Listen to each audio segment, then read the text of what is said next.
ವರ್ಷ ತೊಡಕು, ಹೊಸ ತೊಡಕು ಅಥವಾ ಹೊಸತೊಡಕು. ಏನ್ ಹೀಗಂದ್ರೆ ನೋಡಿ, ವರ್ಷ ತೊಡಕು ಅಂದ್ರೆ ಹೊಸ ವರ್ಷದ ಆರಂಭ.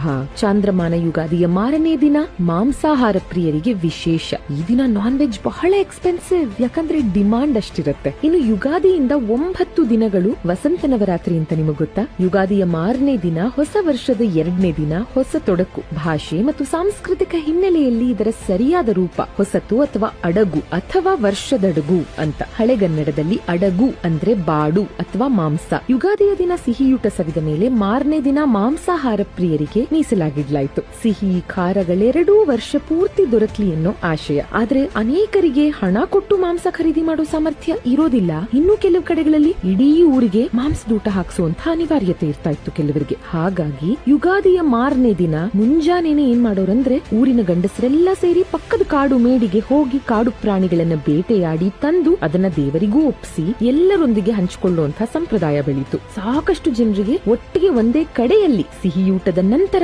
ಮಾಂಸಾಹಾರ ಪ್ರಿಯರಿಗೆ ಹಬ್ಬದೂಟವನ್ನ ಬಡಿಸೋದು ಈ ಆಚರಣೆಯ ಹಿಂದಿನ ಆಶಯ. ಆದ್ರೆ ಹೊಸ ವರ್ಷದ ಆರಂಭದಲ್ಲಿ ಸೇವಿಸುವ ಅಡಗು ಅನ್ನುವ ಪದವೇ ಕಾಲಾಂತರದಲ್ಲಿ ಅವರವರಿಗೆ ತೋಚಿದ ರೂಪದ ಅಪಭ್ರಂಶಗಳಾಗಿವೆ. ಇನ್ನಾದ್ರೂ ಸರಿಯಾದ ಹೆಸರಲ್ಲಿ ಈ ದಿನವನ್ನ ಕರೆಯೋಣ. ಇದು ವರ್ಷದ ಅಡಗು, ಹೊಸ ವರ್ಷದ ಸಮಯದಲ್ಲಿ ಸೇವಿಸೋ ಬಾಡೂಟ.